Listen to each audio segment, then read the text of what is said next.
আমার এই ভিডিওটি দেখবে না। তোমরা শুনে আশ্চর্য হলে না? কেন বললাম এই কারণে, যদি আমি বলি যে আমি পুকুরে নেমে সাঁতার কাটছি, তোমরা দেখো, তাহলে সাঁতার শিখে যাবে। পারবে শিখতে? পারবে না। তাহলে কি করতে হবে? তোমাকেও জলে নেমে রীতিমতো সাঁতার কাটতে হবে। সেই জন্যই আমি বলি আমার ভিডিওটা দেখবে, দেখে বুঝে প্র্যাকটিস করবে, তবেই তুমিও ইংরেজি শিখতে পারবে। দেখো এখানে লেখা আছে শিকারি বাঘ শিকার করে। তো শিকারি ইংরেজি হচ্ছে হান্টার, আর বাঘ ইংরেজি টাইগার, আর শিকার করা ইংরেজি হচ্ছে হান্টস। তাহলে শিকারি বাঘ শিকার করে, এই কথাটা বললে কিভাবে বলবে, ইংরেজিতে কিভাবে তৈরি করতে হবে সেন্টেন্সটা। ইংরেজি সেন্টেন্স তৈরি করার নিয়ম হচ্ছে প্রথমে দিতে হবে সাবজেক্ট, তারপরে ভার্ব, তারপরে অবজেক্ট। এই কথাগুলো বুঝতে হবে। সাবজেক্ট কাকে বলে? যে কাজ করে তাকে বলে সাবজেক্ট। এখানে কাজ করে, কে কাজ করে, কি কাজ করে? শিকার করাটা একটা কাজ। এই শিকারটা কে করে? শিকারি। তো কাজটা কে করছে? শিকারি করছে। তো এটাই হচ্ছে সাবজেক্ট, দ্য হান্টার। বুঝতে পারলো? সেন্টেন্স তৈরি করার নিয়ম প্রথমে সাবজেক্ট দিতে হয়। তা দিয়েছি প্রথমে সাবজেক্ট দ্য হান্টার। এবার হান্টার কি করে? শিকার করে। শিকার করা ইংরেজি কি? হান্টস। এটা থার্ড পার্সন সিঙ্গুলার নাম্বার, সেজন্য এস যোগ হয়েছে, হান্টস। কি শিকার করে? না তো বাঘ, টাইগার। এটাই হলো অবজেক্ট। তো সেন্টেন্স তৈরি করার যে নিয়ম সেটা এখানে প্রতিপালিত হয়েছে। দেখো সাবজেক্ট ভার্ব অবজেক্ট, এইটা মনে রাখতে হবে, সাবজেক্ট ভার্ব অবজেক্ট। তারপর কি মনে রাখতে হবে? যে কোন টেন্স। টেন্স তিন প্রকার: present tense, past tense, future tense. যে কাজ বর্তমানে হয়, করা হচ্ছে বা রোজ করা হয় তাকে বলে প্রেজেন্ট টেন্স। প্রেজেন্ট টেন্সের চারটে ভাগ। প্রথমটা হচ্ছে প্রেজেন্ট ইন্ডিপেন্ডেন্ট টেন্স। তা আমরা এই চ্যাপ্টার করছি প্রেজেন্ট ইন্ডিপেন্ডেন্ট টেন্স, সেই জন্য আমি এখন প্রেজেন্ট ইন্ডিপেন্ডেন্ট সম্বন্ধে বলবো।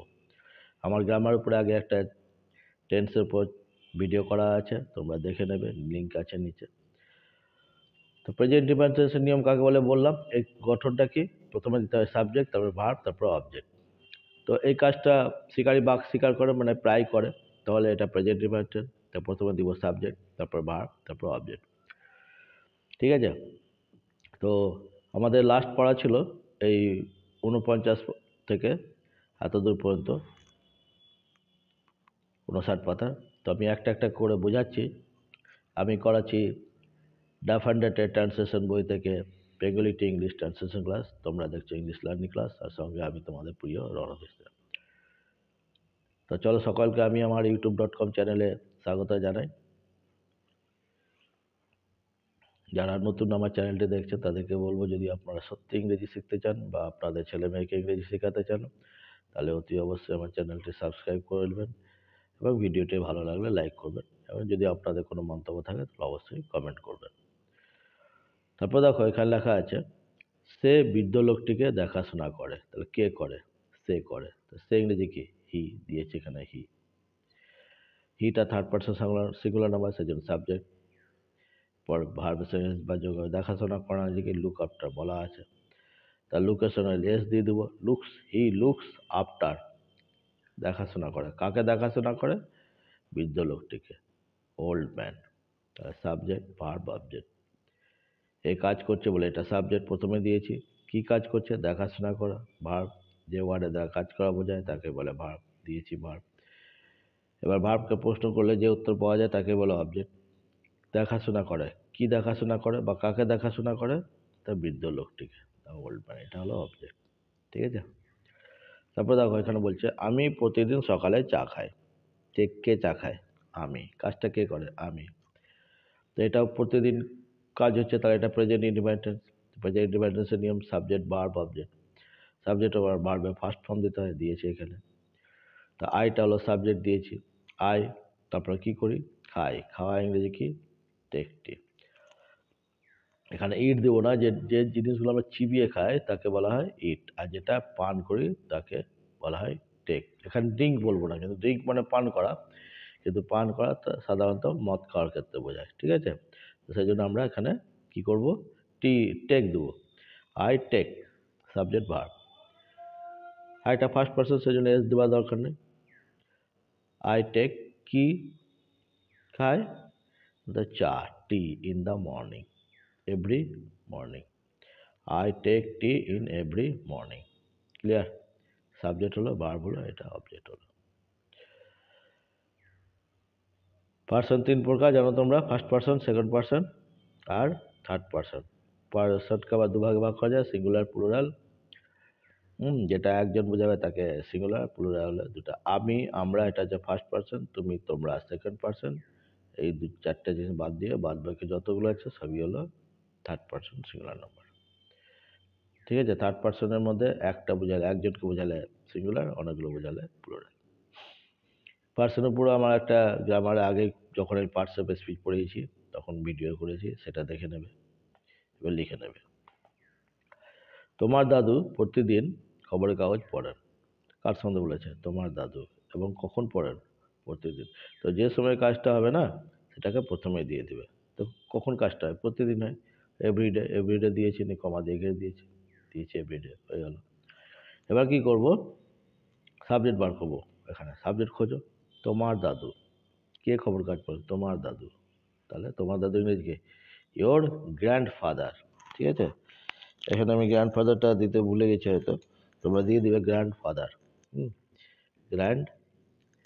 গ্র্যান্ডফাদার এরপর লিখে দেবে GRAND,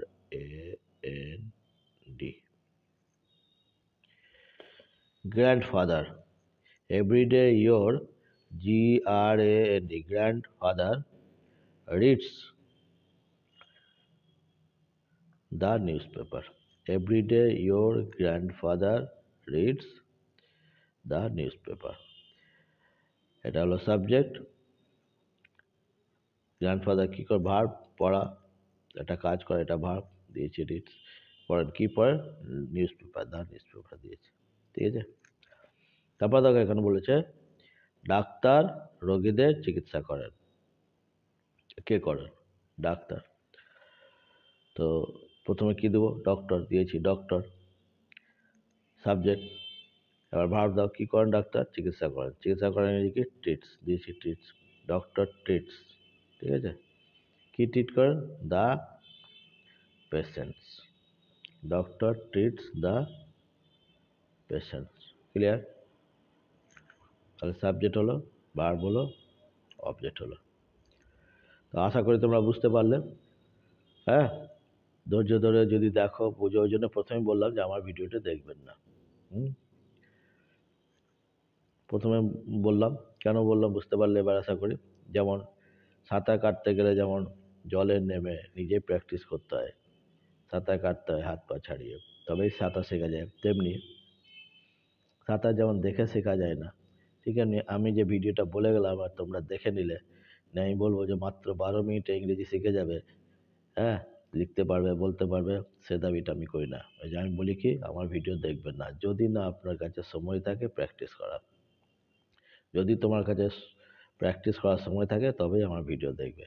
আমার ভিডিও খুবই কম হয়, মাত্র 10 মিনিটের ভিডিও। ভিডিওটা দেখবে, বুঝবে, আবার 10 মিনিট আরও প্র্যাকটিস করবে, তাহলে দেখবে ঠিক ইংরেজি শিখতে পারবে। ঠিক আছে, তো এরপরে আমি আরও পড়া দেবো। 54 থেকে করবে এতটা পর্যন্ত।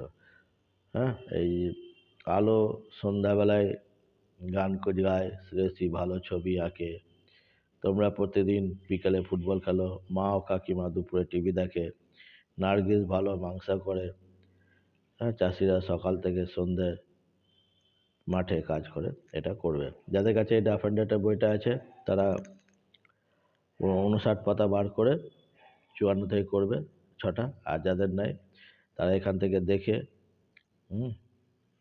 করে নেবে, করে প্র্যাকটিস করে রাখবে। পরে ভিডিওটা আমি আবার কারেকশন করে দেবো। আর আগের পড়াটা যারা করেছিলে তারা দেখে মিলিয়ে নিব, আমি বড় করে দেখাচ্ছি। আর যারা করনি তারা আমার ভিডিওটা দেখে অবশ্যই কিন্তু প্র্যাকটিসটা করতে হবে।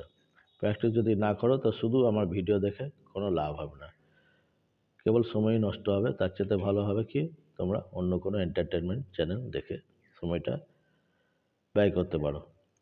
তো আশা করি তোমাদের ভিডিওটি ভালো লাগলো। যদি ভিডিওটি ভালো লেগেছে তাহলে অবশ্যই লাইক করবে, শেয়ার করবে এবং সাবস্ক্রাইব করবেন। আর যারা নতুন আমার ভিডিওটি দেখলেন তাদেরকে বলবো, যদি আপনি এই বইটা থেকে ইংরেজি শিখতে পারেন তাহলে আপনি যেমন ইংরেজি শিখতে পারবেন, আপনার ছেলে মেয়েকেও শেখাতে পারবেন আর এই বইটাতে শুধু বাংলা ট্রান্সলেটগুলো করা আছে, যেগুলো আমরা দৈনন্দিন জীবনে কথাবার্তায় কাজে লাগাই বা লিখতে কাজে লাগি। তো এই বইটা যদি আপনারা কিনে করতে পারেন খুব ভালো। প্রাইভেট মাস্টারের কাছেও গিয়ে করতে পারেন। আর যদি প্রাইভেট মাস্টারে ব্যয় করতে না পারেন, তাহলে আমার ভিডিওটা দেখলেই, আমি প্রাইভেটে যখন পড়াই ছেলেদেরকে এই বইটা থেকেই পড়াই।